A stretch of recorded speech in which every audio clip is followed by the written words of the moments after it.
Raise Repair Zone. We've got a 2006 Honda Foreman 500. It's a standard shift. What we're going to do today is we're going to change the engine oil. Now, first off, what you should do is heat up the engine so the engine oil is warm. And what we're going to do is you got a drain pan underneath. Hopefully we can get it here. A 17 millimeter socket.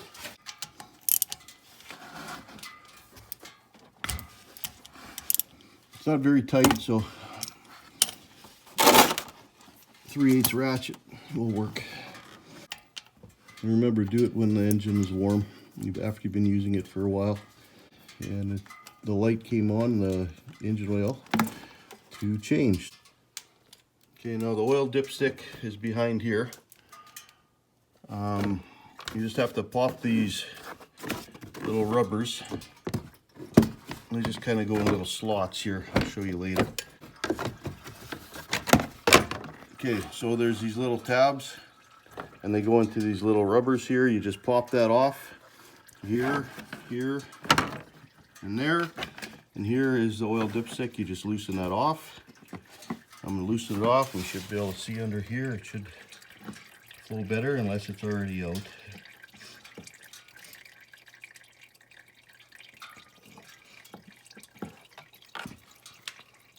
And if you're not in a hurry, it doesn't really matter. You just let it go.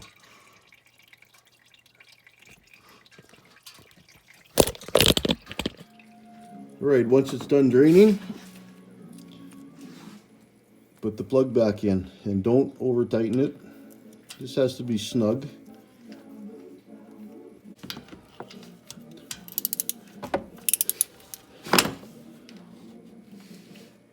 So I just use a 3/8 drive ratchet and I'm basically hanging on to the thing right close to the end.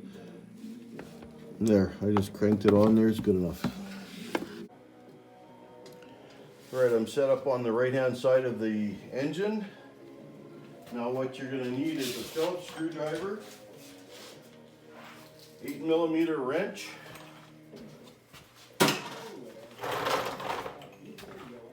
an O-ring pick. Phillips screwdriver to take off this one screw.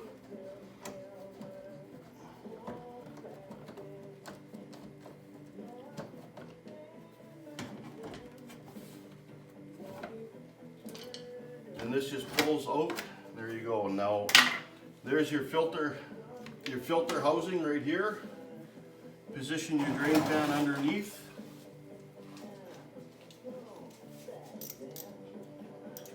Eight millimeter wrench.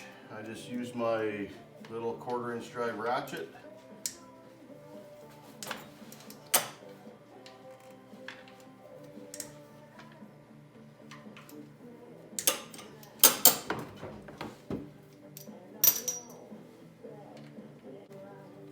It's spring loaded.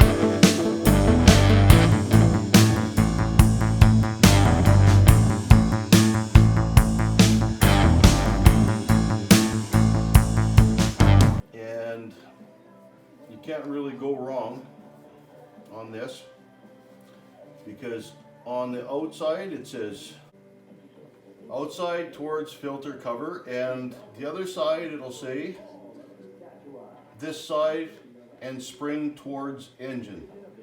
Because if you put this thing around the wrong way, what'll happen, it'll starve the top end of engine oil and you'll be changing a head. I've actually done that, changed the head in, can't remember what they were, it was an older Honda quad. They put the filter in the wrong way. I don't know what this Napa filter is going to consist of. Hopefully it'll have two new O-rings. If it does, awesome, change them both. This one here is a Napa Gold 4944, that's the number for the Honda Foreman 500 2006. Basically they said Wix makes them for them. Okay, we got one O-ring comes with it. That's what came in the package. We're going to change this O-ring. We have one. Might as well change it, right? What do they say? Ounce of prevention equals a pound of cure. I'm just cleaning out the filter housing with the old oil.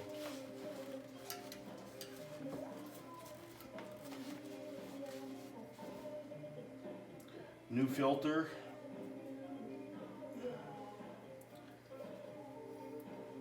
New O-ring. Put it on there. And I just dip my hand in the old oil.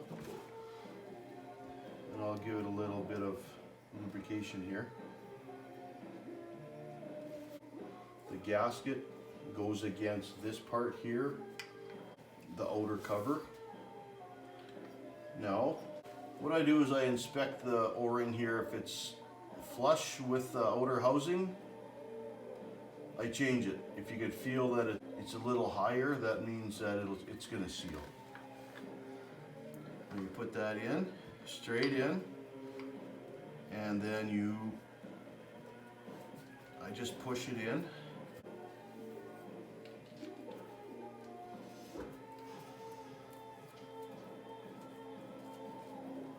Get my cover bolts. I think these cover bolts are 7 inch-pounds of torque, but I just snug them up by hand with the quarter-inch drive ratchet.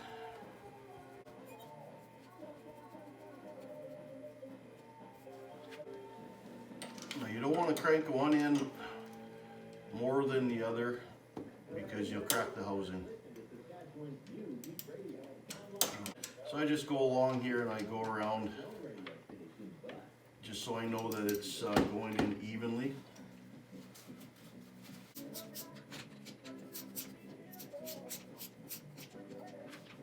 I don't know if you can see how I'm hanging on to my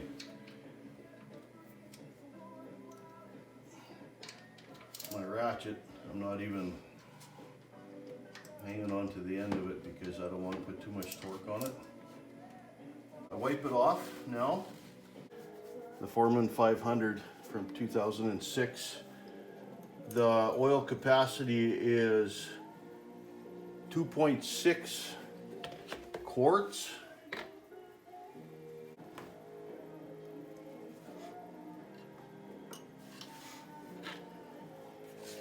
What I'm using is here in Canada, since it's cold and we run them in cooler weather, even like in the fall. And using a 530 Quaker State, just advanced durability. You can use any kind of oil that doesn't have moly in it. What I did was I cut a little slot in here so I could roll it up a bit so I could fit it in the hole. What I'll start off with is, this is a 5 liter jug, so I'm going to put half of it in there, and then we'll see what happens.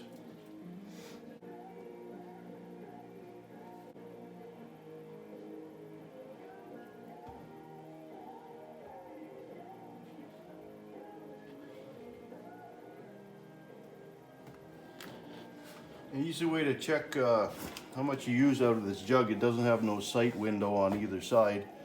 You have a light and you just look through the open top and go with your finger until you see the same level as the oil. So I'm down to here. I'm not 2.5 liters yet, so we'll give her a little more.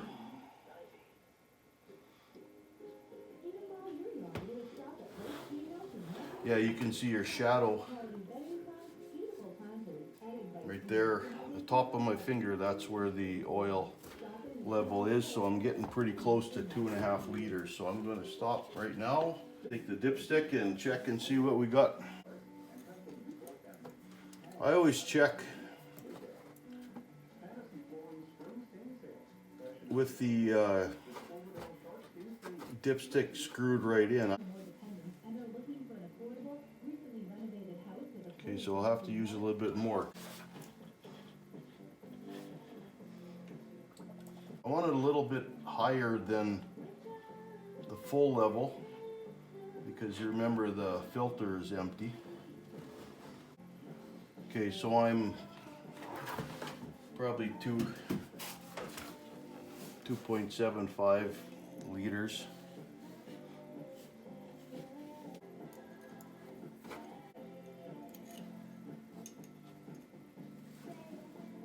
Okay, so I'm over probably 1/4 inch. So I'm going to close this up. I'm going to start the bike. And while I start the bike, I'm going to go to the other side and we're going to check for leaks. I'm going to check for leaks around the filter housing. So we'll put on the cover. Then you check the oil plug. Okay, it's good. It's not leaking. So we have no leaks. You can shut it off and let the oil settle. And we'll see what our level's at. And just top it up if needed.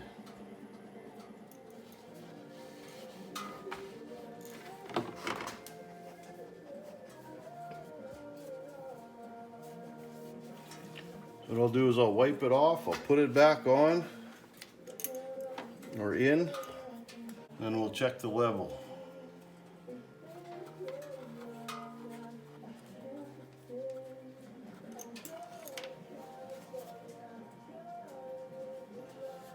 And we're right on this line here, and it means it's full. Okay, now with this, this cover, I'm going to wipe it off.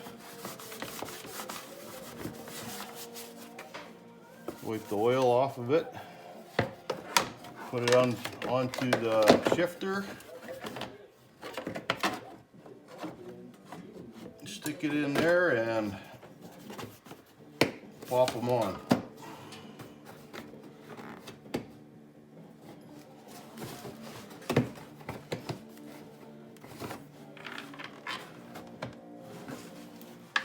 It says oil change. And to get that off, push reset an odometer until it goes out. There you go. It's reset. And it'll start counting your hours to next oil change. Thank you guys for watching, you guys and gals. Don't forget to subscribe. Thank you very much.